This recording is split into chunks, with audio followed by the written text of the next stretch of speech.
it shows you the answer. Akonkalabye tekava mutwe. Kasofuna ebigambo gabisatu. Ngokola paragraph. That's how I was in school. Onagako bulaziwa mbaye ebigambo bisatu ebitandika answer. Awondekao. Tankwe paragraph. So I saw this guy like painting. Like, hey, what you wokola? I got my first job. Nenkuba paint chizimbe chiramba. I painted for 5 years, and by 5 years I was like expert. I painted this whole room, my house, and spray paint this roof. And people have seen some of my work on Instagram when I'm doing my house. But that's what I'm saying, like, even when you don't know the skill, let's say you didn't get the opportunity, put yourself in that position. Togana mulimo, just take it. Chukube. Yeah, I'm from a beautiful place, the Pearl of Africa. Hailing with a 256, it's in my blood. That's a gem where the mountains rise. With stories untold, the tapestry of cultures unfolding, so vibrant and bold. A symphony of stars, a celestial light. The drums beating, echoing through the night, just like a beacon of light. A reflection that's coming up from the Nile. I'm flowing straight into the heart of Africa with timeless stories untold. Sup, dog? Michael Mangeni. Is that how you pronounce it now? Mangeni? It's Mangeni. Mangeni. Yeah. Mangeni. Welcome to my podcast, sir. Thank you, my brother Bonnie Chibuka. Sigena kwesiba nnyo mu Luzungu because the guy I have today is from Uganda. He lives in the US. He's actually 2 hours away from me. It's 1 hour and a half. 1 hour and a half, yeah. Because actually you got here pretty quick. Yeah, no traffic. Yeah, no traffic. We don't have traffic on 96 East. Anyway, I like this because I like to have people on the podcast, people that I know who are able to come to my house.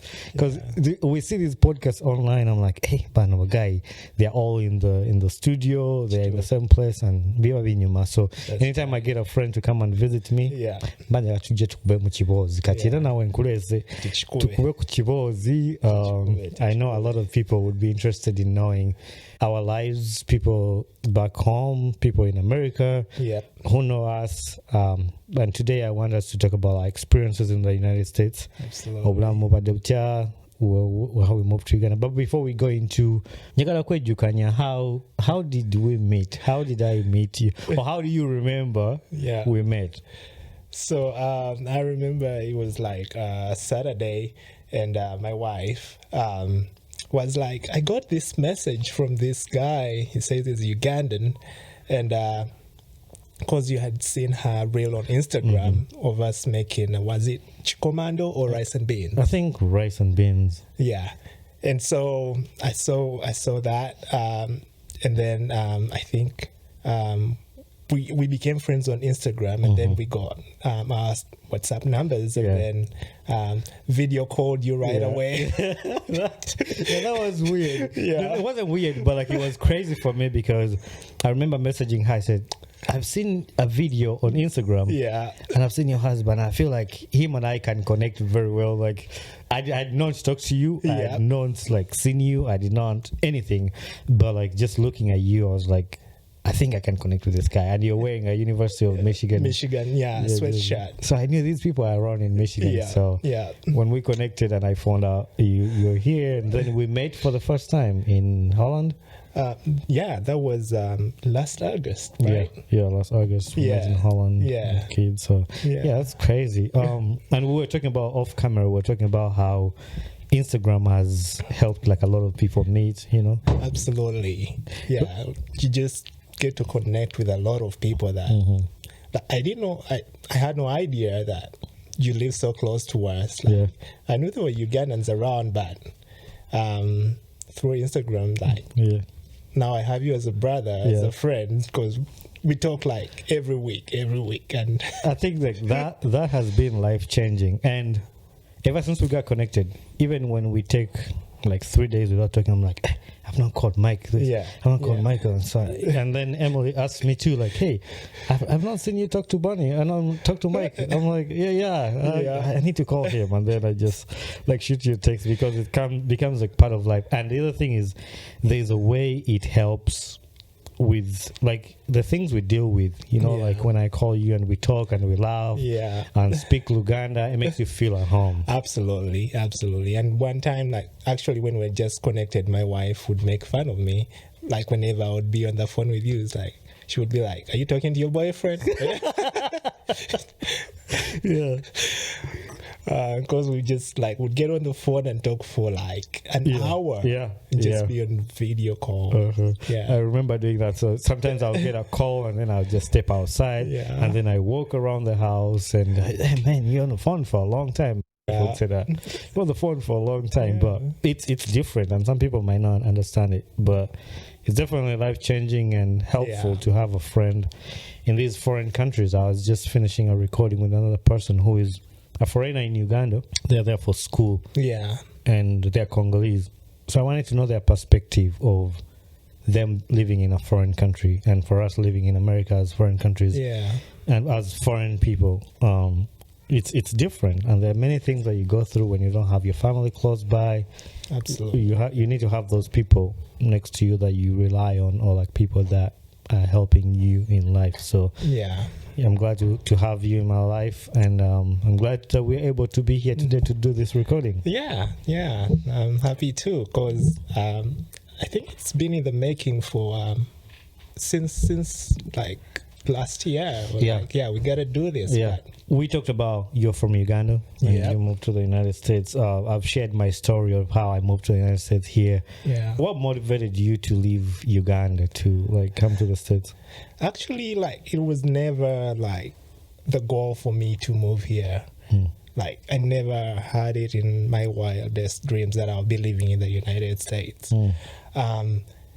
But some things you just like have no control over. And then I met my wife, who is obviously from here. And then like we've always known that we want to live in Uganda. But when I started working on like getting my tourist visa and saw how hard it was to just get a tourist visa to come here, and being connected with her, we got other friends who are also in interracial relationships, and some of them it was really hard for them to like come over here and like be there for the birth of their children,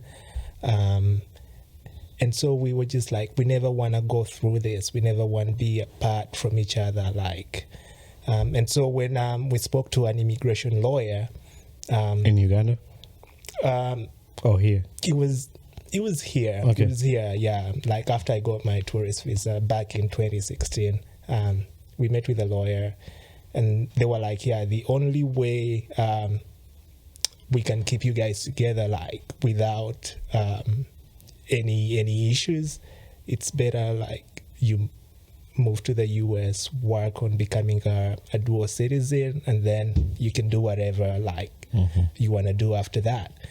And so that's when it dawned on us to start going through the process of me becoming an immigrant and stuff like that. So that became a goal in 2017. In 2019, that's when we moved here, and here we are. And the goal is to eventually just move back home and raise our kids there, back to Uganda. Yeah, that is amazing. There's a song that says there's no place like home, and I always think about it, like no matter where you go, no matter like right now, even when we become American citizens, there's no place that's gonna be like Uganda. Absolutely. So it's always, Uganda is always gonna be in our hearts, in our blood, in everything that we do. You mentioned the dual citizen. Have you now got your dual citizenship or not yet? Not yet. I need to. Right now, I'm an American citizen, but I need to apply and work on that and go through the Ministry of Internal Affairs, to get that certificate and then get another passport before I can become a dual citizen. I mean, I'm in the same boat as you. Like, I gotta work on my dual citizenship because I'm already a citizen now. But going back a little bit, how easy or how hard was it for you to even process this stuff to come back here? Because I've talked about my story on the podcast here of how I came. So it was crazy. The visa. Talking about the visa part is, even when I was still a student, like it was a struggle. I remember one time I went back to Uganda, and they wanted me to, like, they were going to just renew my visa, then I come back to school. But that process ended up being so long. Even when you provided that you are a student, Yeah. I'm coming home to visit my parents, I'm going to go back to the school. Yeah. So they called me at the embassy in Uganda and they were like, hey, you need to provide this information, you need to do this. They kept my passport for the whole time I was in Uganda. It's great. Till the day I was supposed to come back to the US, and they still had my passport. Yeah. Then I had to get a friend who knew the congressman here and called the embassy, and the embassy had to give me my passport with a new visa, and that's how I came back to the US. Yeah. And when you talk about like visa stuff, it's a struggle. Talk about people missing big events. My mom missed our wedding because they didn't give her like a visa, and like they say you didn't have a way to prove that you're gonna come back. You know, visa stuff is always hard. It is hard and very frustrating. And I think because there's just so many people that have done shoddy stuff, and so people with genuine reasons and who have a genuine cause to like travel are given a hard time because of that select few that kind of are not straightforward. And I think that's the reason why when people get those visas, they're like, you know what, I'm not going back to Uganda. Because they think about how what they've gone through. Yeah. And the other thing that I talked about here is that's not fair is how many times the people have to apply for this visa with the money not being refunded. Yeah. So you think about that, and it is expensive. It is an expensive process, like emotionally, and then just even going to the American embassy and being there. It changes. Yeah. It changes the way you kind of see the world, like, because they take everything from you. They take your phone. They almost strip search you. That place is, people who have been to the American embassy in Uganda, you know what we're talking about. Like, that place is just... It is daunting. It is daunting. It is a hard place. You mentioned about like interracial marriage. What are some of the unique experiences that you've gone through that have challenged you, like you've encountered in your relationship with your wife? For me, it's been majorly a like a mindset shift. Because all the while, like growing up, I saw myself marrying a Ugandan. Yeah. I never saw me marrying a Mzungu. And then to just think about it, like your soulmate could be across the ocean. It's just mind-blowing. And we have so much in common that it's just so unbelievable. Yeah. Because like in my village in Busia, the town where we come from, it's called 7 Mile. Okay. Oh, wow. Yeah. My wife grew up in Detroit on 7 Mile. That's crazy. That's crazy. It is crazy. But it, as the relationship, it has had me see things so differently. Because she grew up here, I grew up like in Uganda, and just like trying to build a life together. But the common denominator has been like believers, like Christ. So that has always been like the center for our relationship. So we haven't had to like butt heads on a lot of things because our Christian values are aligned. So that has been like a really, really good thing for me. But I've also learned a lot of things. Like you gotta be independent. Like the way finances are done here is very different from how we do finances back home. And just like life, how life is done here, and accountability, those kinds of things. I've seen myself grow in those areas, being in this sort of relationship. Yeah, like finances you talked about. It's crazy how America is. Most people don't understand it, don't get that part. But the other big thing you talked about was God. A lot of interracial relationships like have a lot of struggles there's a lot of things those relationships like deal with, Yeah. especially people that are not Christians. If you know God in your life, there's a way you deal with certain things in your life. And your values are kind of the same values. But if you do not have something that unites you, and it's just the physical attraction, because that comes a point where that doesn't really matter. Yeah, because you think about somebody who's gonna spend time with you, like if you're ever quarreling, fighting, arguing, like that's not a healthy thing to live in. Like you might get, you look at the physical appearance and stuff, but you think about your emotions, your life, and whatever you're gonna be going through. So those are all things to consider. So it's crazy that you mentioned that, and I think we share the same views or beliefs or experiences that we've gone through. So when you came to the US, did you straight go to Livonia? You live in Livonia, right? Yes, Livonia, which is like 30 minutes away from downtown Detroit. Yeah. So you're 30 minutes away from Detroit, and like a lot of people, and you can't even know Detroit. Yeah, I know Detroit. Like I was a fan of the Pistons since '94. Like, really? Yeah, I know the Pistons. But I didn't know the Tigers. Oh yeah, I didn't know this because I didn't follow a lot of baseball. But so living near Detroit must offer like different pace of life compared to Uganda. And you even talked about like how loud it is at your house. You're like, oh man, this place is quiet. Yeah. How is life like living around there? And there's a lot of people who have different perspectives of Detroit. I've had friends on the podcast here talk about Detroit. Some people are scared of Detroit. Yep. What is your opinion on that as somebody who lives, you might not live in Detroit, but you live closer, you're almost like in Detroit. So it's different because, well, when people ask me where I live, I would say Detroit because that's where people know. But like it's metro, and so the suburbs are very different from the city itself.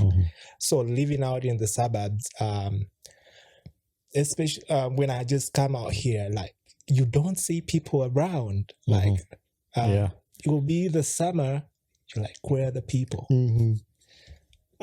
Winter time, where are the people? People just like to be indoors. That still bothers me up to now. Like people are not outside. Indoor. But living around there, like I've gotten a lot of opportunities, or I wouldn't say opportunities, like I get to go downtown a lot because that's where our church is, and then during the summer we go to the riverfront to just like walk by the riverfront. And I won't say that I'm scared because when I'm going down there, I know like where I'm going, what I'm going to do, and then I'm out of there. But I know that there are certain places that you wouldn't want to be in. I've heard of the East Side being. It's funny because my friend that I hosted on a podcast is from the East Side, and he said, the East Side is the worst place in Detroit, but he grew up there. So they say people talk a lot about the East Side, but I've been to the East Side, and for me, it's been okay.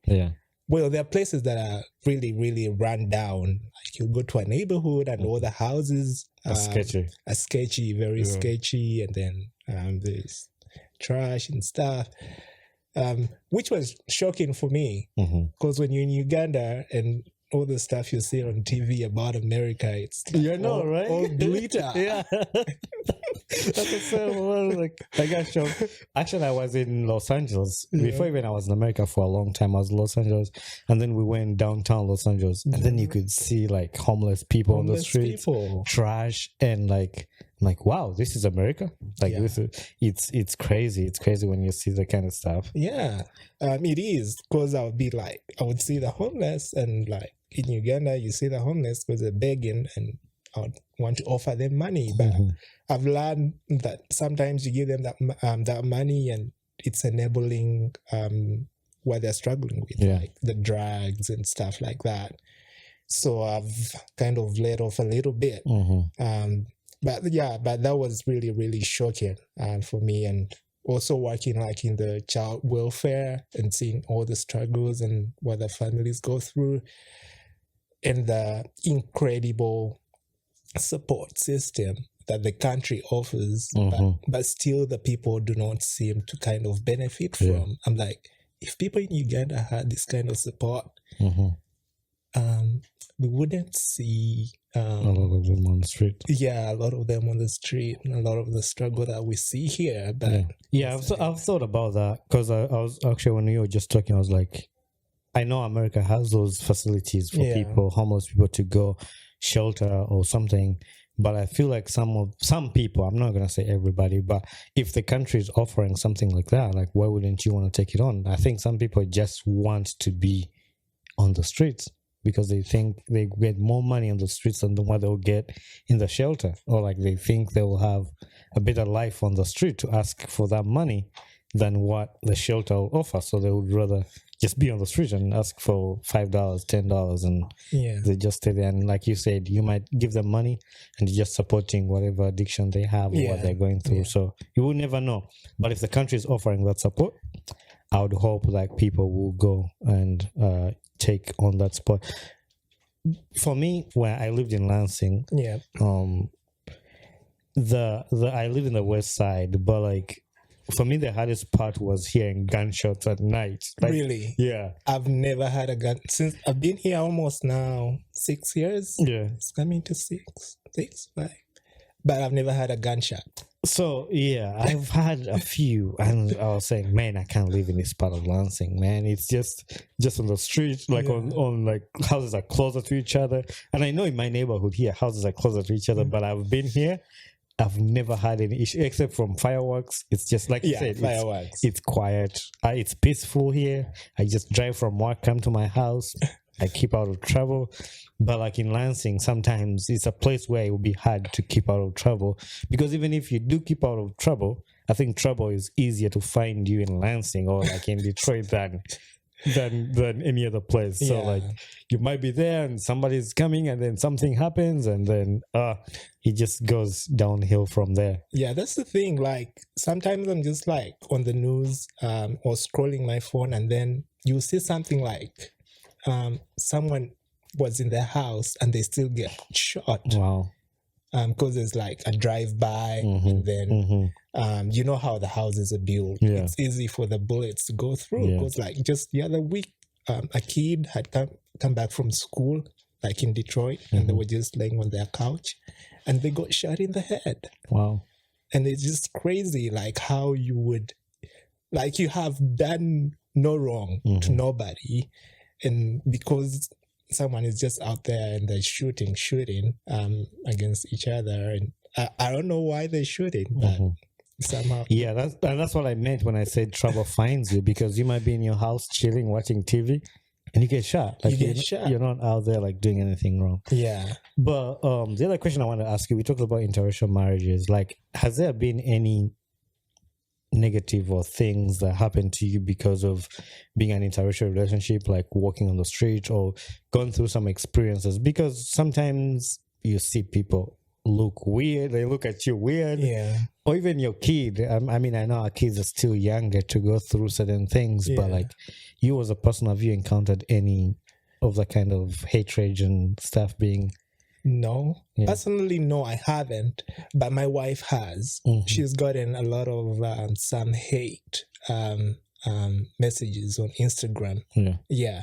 And she would break down. That was like last year and a couple of years back. I don't think she's gotten any now, but back then it was just like quite a lot. I'm like, where do you find the time to message someone you've never met? I know. And just express how you feel. But personally, I haven't. I don't know if I don't seek it out or if I'm blind to it, because I try to just like try to see the good around me. If someone needs help, if they need me to hold the door, when they're walking in, I'll hold the door and just go about my way. So I do the same thing. Like I treat people nice. Like when I go to the store, somebody's coming in, I'll open the door for them or hold the door for them, or like that's not the first thing that pops up in my head, that this person is a different skin color than me. Unless like that's how they or somebody does something awkward or weird, like you didn't expect. But I've also not been in a lot, unless I've forgotten. But like, there's not one I can remember. Like I'm gonna say this is an instance or something. It's top of my head. I don't remember any. But there's some that you can see and you see people. Yeah, like one time, okay, I can remember the only one time I've been pulled over by the police. I've lived over almost 6 years now, but I've only been pulled over once. Yeah. And I was in my line of work sometimes before I switched. I would have to transport kids to parenting time and stuff like that.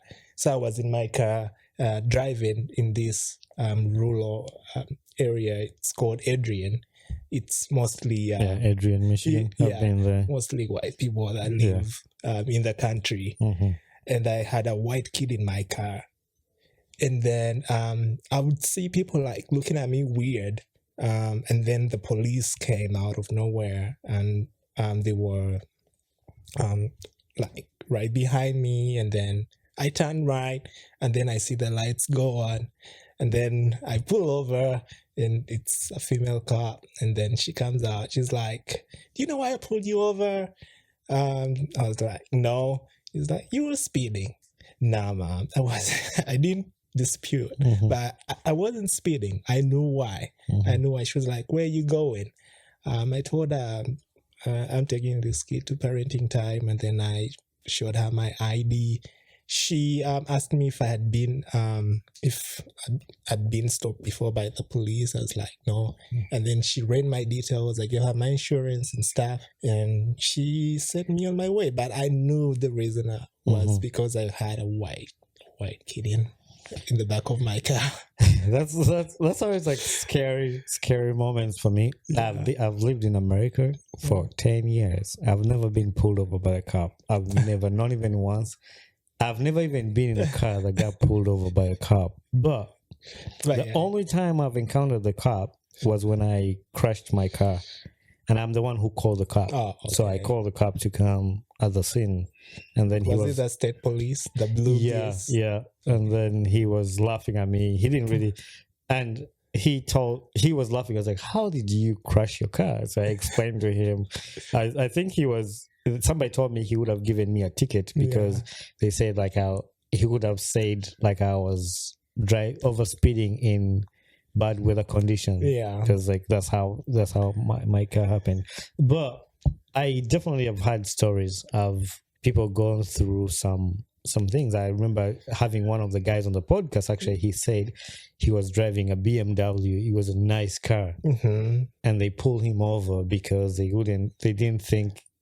Like he stole the car, or he has a nice car that he's selling drugs or something like that, and they just pulled him over, and they didn't really have a reason why they're pulling him over. He wasn't speeding, he wasn't doing anything, but it's just because he was driving a nice car, and maybe the assumption is like some people don't have to have these kind of cars. So those kind of incidences.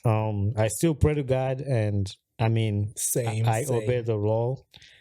If I get pulled over, I'll give you my ID. I'll answer you with respect. And I do that on a normal day. Like, even if it's not a police. Yeah. You ask me a question, I'm going to respect you. I'll give you an answer. You ask me for something. But if you ask me a question and it's out of my comfort, like I'll ask you, "Hey, why are you asking me? Why are you telling me this?" Yeah. Like, but if you're asking me for ID, because I know police has to ask you for your identification, and you have to give it to them. So I'm not gonna be. Sometimes we become big-headed, and then we cause the police to react a bad way. To be angry. Because if he asks you for your ID, give him an ID. Just give them the ID. And just do what he has asked to do. But yeah. So I asked about that because I wanted to know. I hosted somebody on the podcast too who is an interracial marriage, and they shared their story, what they've been through. And actually, the husband is in Uganda, and she shared her experience when she came to the US. So it's always fun to listen to another person's experiences and life. You are a dad. Your son is 2. He's 2 years. Yeah. How has that been? Fatherhood. How did you ever prepare for it, or how did that get you? How did it find you? I would say. I think I've always been ready to be a dad. Okay. Because I've just like love children. I've loved children. And Yeah, because that's your job line too. yes. Okay. But it's just been like super, super incredible to see someone from nothing, like just like grow and to know that I'm also making my own people. Yeah. It's just been incredible. Because I really sometimes I struggle to come around to the fact that I'm an adult right now. Yeah. And I'm a dad. I'm like, just a few years ago, like 2008, I was just finishing my senior 6. Wow. Yeah. And now here I am. I'm a husband and a father as well. But that has just been, super incredible to have that kind of responsibility and just transition from a phase of just being a husband to a dad. Because at night, sometimes, you gotta be up late in the night and then like be ready for work. Yeah.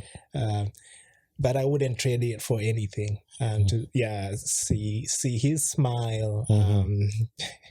He's learning to play football. Yeah. So that has he's like my tiny buddy. It's my tiny buddy. Yeah, it's fun to watch you guys, and every time I FaceTime you or call you on the phone and you're with him, it's fun to just see you guys watching. And now he was here. You guys are at my place today and playing around, calling my name all the time. Where's Barney? Where's Barney? And just like it's fun to see the baby like that.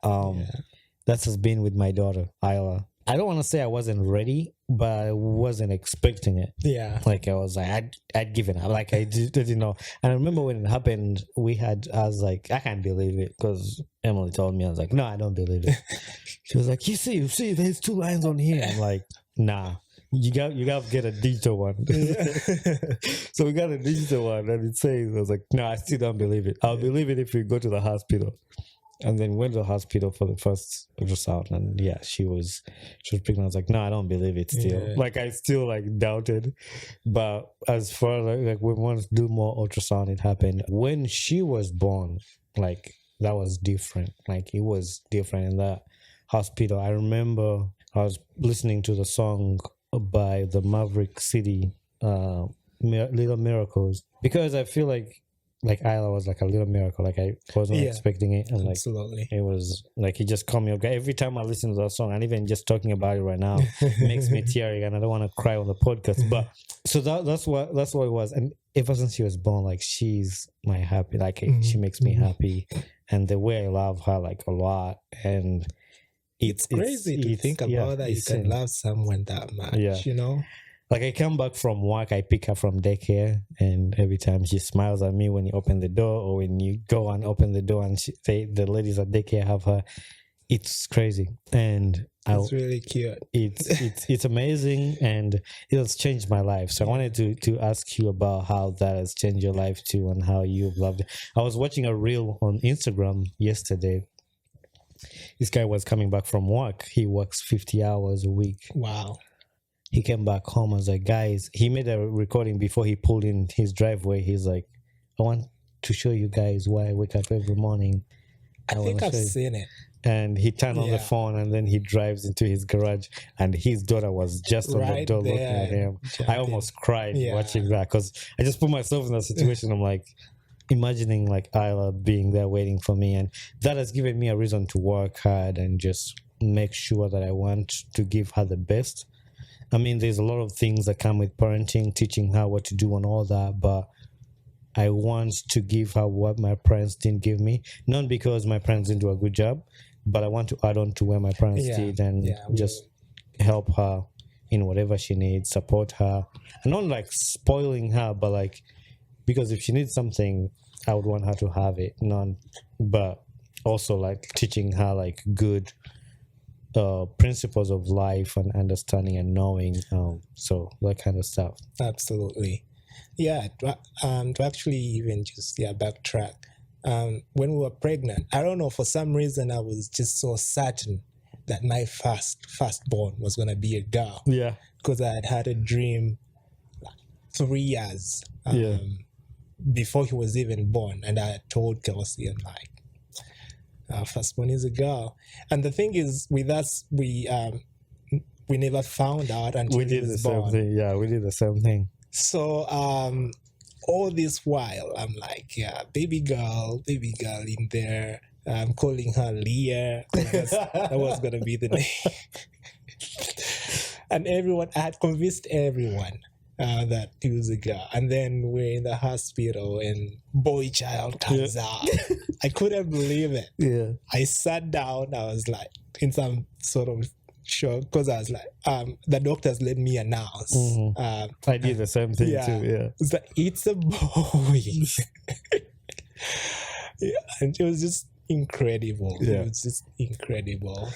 But she told me that she knew it was a boy. So you say she was a girl, but she thought it was a boy. Kelsey said. I had convinced her too. Yeah. I had. Yeah. I had. So right now, I try, but she's like, no, not this time. Yeah. This time you're not throwing me off. So yeah, we did the same thing. Actually, I had to announce. But for us, we knew. I mean, we didn't know, but my heart said it was a boy. No, it was a girl. Yeah.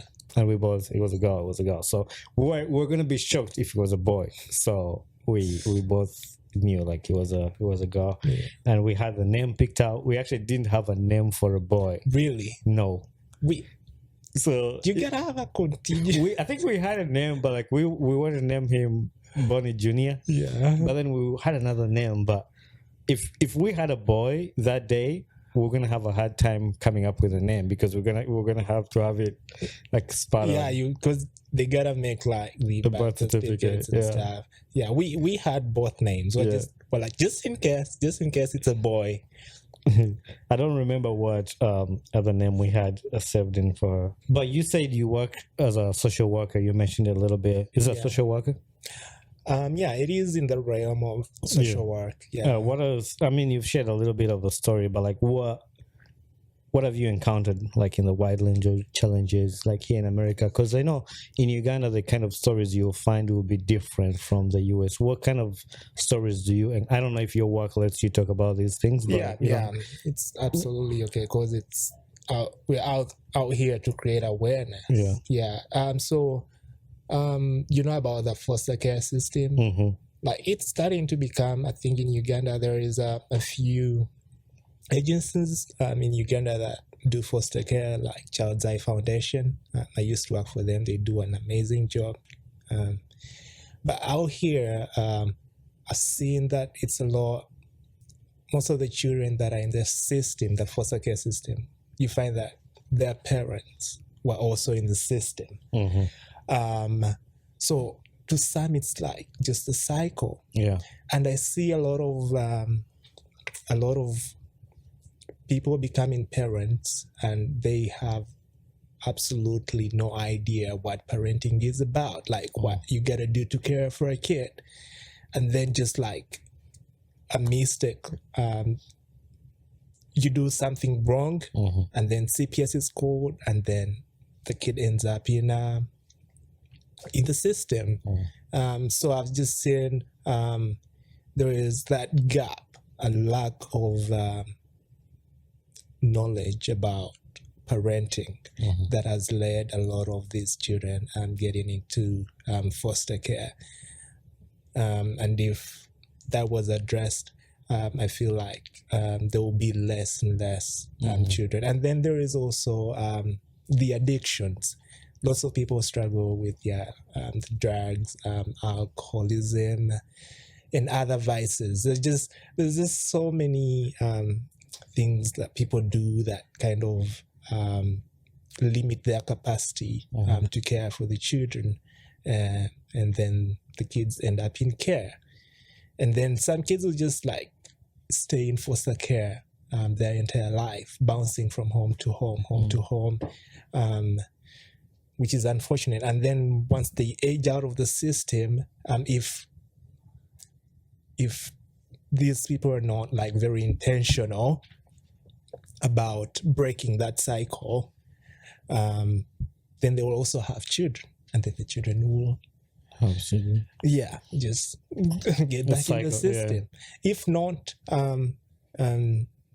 like you'll have kids that end up becoming juveniles, and then from like juvenile detention, once they get out, come back to society, they don't fit in society, and then you find that they're the ones doing crimes, and then they end up in prisons. So there's just that there is a lot of work that needs to be done, and a lot of a shift. I find that policy is sort of a hindrance. I feel like as the state or as a government, not a lot of support is being accorded to the families. I feel we need to do a little bit more in having these families stable, and just being patient a little bit, and giving them a chance to raise their children instead of removing them at the first chance you get. So they should give them more chances than just taking them away like right away. Or just like a lot of more support, because some of these kids they'll come into care because the parent does not have stable housing. They're living in a hotel, and if we can channel the energy in trying to address the issue, why is parent living why are they living in a hotel, or why are they on the street? What can we do to help them find accommodation and have the children, and have them raise their children instead of just removing the children and then trying to work with the parents when they're not with their children, because it can be a lot, and it can lead, if you're not very strong-willed, they take your children away, you can find yourself doing things that you wouldn't have done if you still had the children with you. That is true. That is crazy to think about that perspective, because in America, most of the people back home, you would think, oh, America life is good, there's no such things, but then you hear those stories and it can be hard. It can be like really, really hard and emotional, and you feel like you're working, but you don't see the change that you desire, which can be gut-wrenching. That is hard. But thanks for the good work that you're doing, and whatever people out there that are doing this work too, because all that you do is to help these kids get a better life, get another chance in life. So it's always amazing. So I'm gonna switch gears a little bit here, and people who are watching this, you can see my man came in with a jersey of Manchester United. Yes, sir. A diehard. And we just beat Liverpool. This is recorded on the 17th of March. Manchester United just beat Liverpool in FA quarterfinals. We just watched the game. We just watched the game together. It was a good game. So how did you get into Manchester United? I'm not a big fan of Manchester United. So I'm not a big fan of Arsenal. You're lying. How did you get into like supporting Manchester United? What was the journey like? So I started supporting United in 1997. Wow. Because of my big brother. Okay. He had friends that were Arsenal, ardent Arsenal fans. And so they would make fun of my big brother. And I adore him. So I was like, I just wanted to like stand in for him and just like be on the same side as my big brother. And that's how I started falling in love with United. 97. Wow. 97. Before I was even 10 years old, man. Wow. I was like 8, 9, 8, 7. Yeah, you got into this before I did. I started supporting Arsenal 2004. Yeah. And it was after that, Arsenal, you're seeing when they won the unbeaten. The Invisibles. Like, his team is great. I was watching Thierry Henry like throw down Tottenham players. I'm like, oh my God, this is my team. But the sad note is, ever since that time, we've never seen Premier League. So this season we're there, but but no, this is just football. I think with football, I like this, like the banter. Same. You supporting Manchester United is not gonna make me love you any less, you know. That's true. But that's the thing. Like, as you grow, you kind of learn to regulate yourself, because as a younger, when I was still much younger, I used to support United with my heart. Like, they lose a game, I'm not eating food. I'll get a fever. So the time Manchester United beat Arsenal 8-2, I was in high school. I never went to class for the whole week because I didn't show up to class for the whole week. Were you in boarding school? I was in boarding school. Oh, okay. Yeah, I was in boarding school and I just said I was sick. I kept every morning I'd wake up, go to the sick bay and just sleep. I wasn't sick. I was just didn't want to go to class because I was scared of some friends who were going to talk to me about Manchester United. And then I know how I was going to face my friends about Arsenal. And I was sad too. Like, I hated it, but I don't think right now I'm grown. Like, yes, I would be sad that we lost the game, but you gotta move on. Yeah, but that's the society that we've grown up in, because you'd have Arsenal guys, Liverpool guys, and I don't think I know anyone. My kid brother, he's 16. He's a Man City fan. There's a few Man City fans. I know some Man City fans. Yeah. But yeah, like the thing is, we grew up Manchester United or Arsenal. Or Liverpool. Yeah, or Liverpool. But you would find, most guys that were older supported Liverpool because when they were growing up in the 80s, Liverpool was on fire. Yeah. And then as the 90s, it's United, Arsenal. Yeah. And like, people, even Arsenal players, they say we hate Tottenham. Like, that is, I just go with that one. I'm a bandwagon. I don't know why we hate Tottenham. Yeah. I mean, we are both rivals from North London. I know that in North London derby. But for me, growing up, it was Manchester United, and that's what it is for me. Like, for me, it's Manchester United. Like, because you would see it even on TV. Yeah. The Patrick Vieira's against the Ruud van Nistelrooy against Roy Keane. Yeah. Like, it translated from the pitch to us. It was just like. But it's funny because I have a lot of Manchester United friends. Like, a lot of Manchester United friends. Like, a lot of them.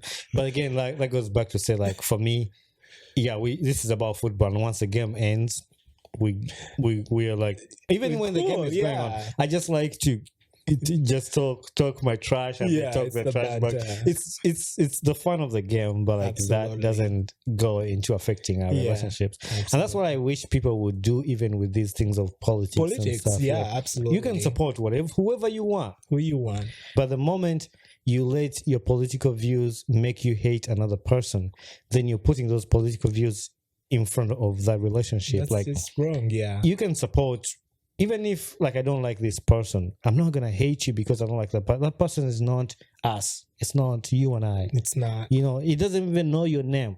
They don't even know your name. Like, even in soccer, in Manchester United, those players don't know us. Nobody. So for me to hate you because you're supporting Manchester United is like pointless. Yeah, I know you. Yeah, I'm gonna be seeing you. So I wish people would do that, like, knowing that somebody having a different opinion, somebody having a different view, doesn't affect the relationship you two have. No, you have your own view.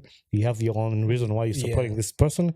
Let your relationship go on. It's sad that you see even families separating. Yeah. Because somebody is supporting this person and then the other one is supporting this person. It's really crazy these years that the world has got to that. But for me, I'll respect anybody, no matter what. Even if you're supporting the person I don't like, you're always going to be my friend. Yeah. Like, that's not coming unless you choose not to. But I put our friendship and our relationship ahead of everything that in this world. Absolutely. So, that's me too. That's me too. So it was a great conversation. We're almost coming close to the end of the recording, and having you on here is always good to talk to you. Yeah. But the one question I'll end with here, actually two, is what advice would you give to an immigrant or individual who is considering to move to a new country? What I would tell them is, when you get here, go to school. I don't care if you've studied in Uganda, you have your degree in Uganda. When you get here, they look at it different. It's a bit different. So you get here, go to school if you can. And if you can go to school without the student loans, that's even better. Just stay away from the credit card people. That is true. That is a trap. That is a trap. Stay away from the credit cards. Like, live a life as if you're in Uganda, do not go and just start taking stuff on credit. So yeah, I go here, and I always knew I wanted to go back for and get my master's, and I almost did like start back in Uganda. My undergrad is from UCU, but I got here and looked around. I had like 2 years to look around and see what program that I really wanted to do. So right now, I'm almost done with school at the University of Michigan, getting my master's in public administration and policy. Yes, that's sir. why I was talking about policy earlier, because I'm very, very passionate. Like we need to get policy that works, because that changes lives. It does transform lives. So immigrants, you get here, go to school. Go to school, that will like change the ball game for you. Yeah. I like what you mentioned earlier, and I want to emphasize that like a lot of people, when they get an opportunity to come to America, they want to right away live the American life, the American dream. And that thing is going to drive you so fast. So like when you have that desire of wanting everything that you see. Like real quick. Yeah, real quick. Like it takes time. Like give yourself time. Don't put yourself on pressure, because that's how you end up in debt, and that's how you end up failing. And I see this from a lot of people, even when they're in Uganda, they'll be like, you can't be an American, you say you're poor. It's not necessarily like you're poor. No. But you have to make some good financial decisions. Yeah. Like it doesn't mean like when you have money in your account, it's for buying a new camera. It's for buying No, it's not. Like having money in your account doesn't mean that it's money to spend. Yeah. You might have bills, you might have these. So there'll be time when you have a financial discipline, you'll be like, okay, I have money in my account, but it's accounted for. Yeah. And when somebody reaches out to me, it's like, hey, I need some money. I don't have money right now, because the money I have is accounted for. Yeah. But that's the thing that people back home don't think about. Like every time when they think you have money on account, it's to spend. It's to spend. No. You gotta create a budget. Stick to that budget. Like I know this goes to that. This goes to that. Like I have a set amount for like charity back home, like things that if someone needs like some sort of help, I have like a fund for that, and once it's depleted, it's depleted. Yeah. So I never like try to go over that. If the Lord continues blessing me, then that fund will also continue to increase. Yeah, but just like going to school, because there's so many things that you can do to add to your skill set while you're here. You can go to community college. You can learn like coding online and stuff like that. So having a diploma or a degree from here, it makes a big difference to an immigrant. And also learning a skill. And I remember, I think I saw somebody did this topic on that already. Like when you're in Uganda and you have plans to come to the US, or even if you don't have plans, learn a skill. Yeah. We get haircut done here in the States. Those people make a lot of money. They do. And somebody in Uganda would look at being a barber as some cheesy painters. And I used to be a barber. Like, I used to cut hair, like, I started in my senior 4 vac. Yeah. And that was in 2006, and carried on until like 2012, 2013. I just like got bored. I just got bored of cutting people's hair. But like you get to America and that skill is going to save you. You're going to make a lot of money. Like painting. I painted for like 5 years and I was just painting. And even if you don't have a skill, and this is what I would tell people, when you come to America, even if you don't have a skill, put yourself in position to be able to do anything that's available. When I came to America, I didn't know how to do roofing, those shingles. But the lady was offering $200 to somebody who can do the shingles for her. So what I told her was, I talked to a friend who was American that has done shingles before. I was like, hey, there's this job for me to do shingles. I've never done it before. Can you give me any tips? He gave me some tips and we watched a YouTube video together. I watched a YouTube video that night, and the next day I went to the lady's house. I was like, hey, I'm here to do your shingles. I went up that roof. I ripped off the shingles. I put on new ones. And that guy came over to kind of help me or see what I did. So he said, yeah, that's good. Because he gave me transport. I didn't have a car. So he came over. I called him. I was like, hey, I'm done. Come look, check out my work and give me an okay. I put the roof there and the lady gave me my $200. Yep. She never called me that the roof was leaking or anything. But it's because I put myself in that position. Painting, when I started painting in America, I had never painted back in Uganda. My dad, so I told the lady, yeah, I know how to paint. Now, this was at a college. Yeah. I know how to paint. They gave me a brush. I mean, they could see that he wasn't very good, but the guy I was working with was good at helping you get better. So he's like, it would help if you hold the brush this way. So then he shows you. And then when they show you, and for me, nezira kulabako. Like those people in school, they know, like, you don't know an answer, somebody shows you the answer. Akonkalabye tekava mutwe. Kasofuna ebigambo nga bisatu. Ng'okola paragraph. That's how I was in school. Ondagako bulazibu mbaye ebigambo bisatu ebitandika answer. Awondekao.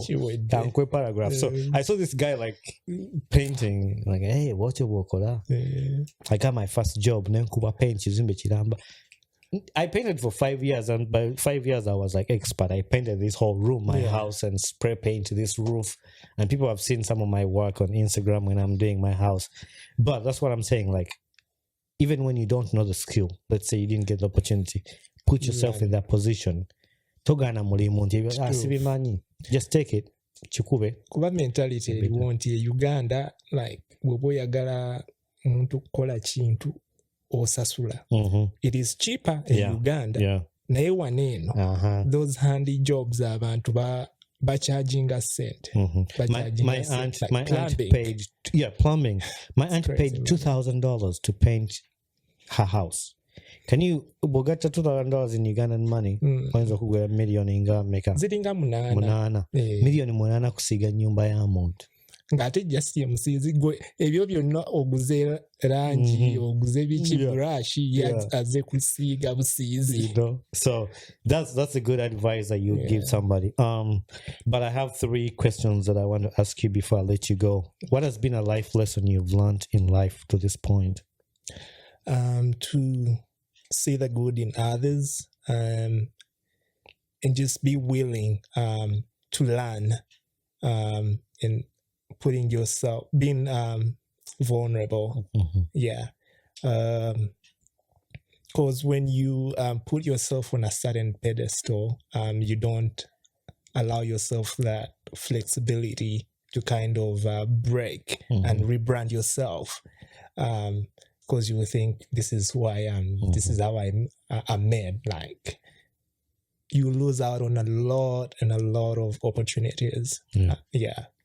That's good. That's a good answer.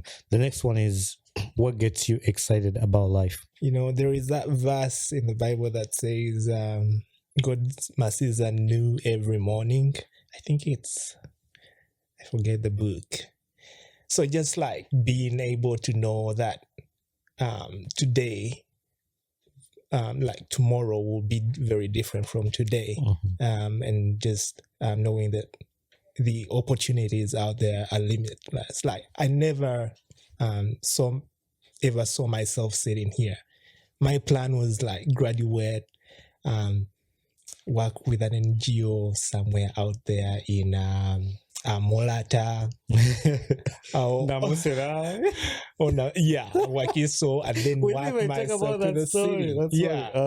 And then like work myself back into the city, because I was like, I just want to like go out there, put my head down and just like work. But like, you can have plans. It's okay to have plans, but sometimes it doesn't pan out the way you think it will. And like, here I am. Actually, that's my favorite verse in the Bible. Like Proverbs 16:9 is, we make plans, but the Lord determines our steps. And like, them.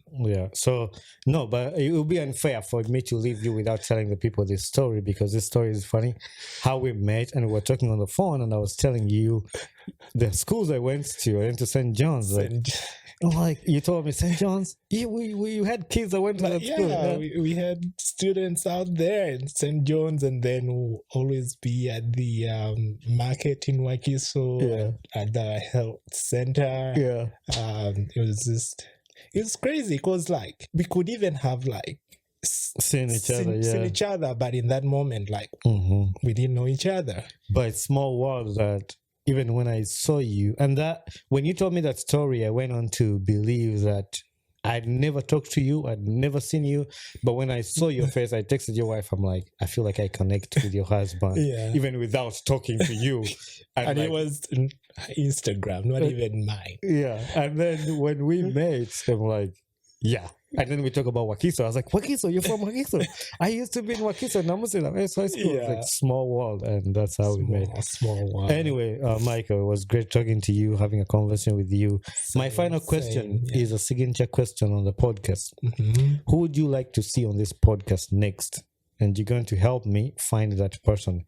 Niba bali mu Uganda tujja mufuna tumuteke ku studio, even if he's in America. Yeah, there is a guy bamuyita Namuko wa Peter. Right now, Avera, Massachusetts, Boston. Okay.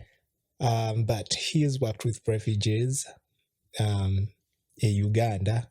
Naye wanakola ne domestic violence victims. I think he's aina amagezi mangi. He's a well of knowledge. And I just like it would be nice for him to kind of highlight those areas so that people can get an understanding and appreciate some of the work that goes into like working with the refugees and domestic violence, because abantu abasinga bweyogera ku domestic violence tebamanyi biki ebigenda mu maaso, bayinza olowooza nti taata akuba maama, tebamanyi the ripple effect that has. So it would just be nice to get Namuko wa Peter. Tukwesunze sewo esawa yonna tukwagala ku podcast. We'll catch up, we'll link up with him, connect with him. But once again, thank you very much for the visit, and thank you very much for being on this studio. Yeah, I hope people will learn from this story and the little conversation we've had together. Thank you for having me. I appreciate it. Kari, bye-bye. Hey there, this is Bonnie Kibuka, the host of the Ugandan Boy Talk Show. Thanks for watching and listening to my podcast. If you enjoyed this episode, make sure you share it with a friend and recommend somebody to this podcast. Don't forget to leave a feedback on this podcast because that's how we grow. And also don't forget to share, like, subscribe, and comment. Join us on our social media platforms on Instagram, Twitter, Facebook, and YouTube. So we would love to hear from you. Thank you very much and be blessed.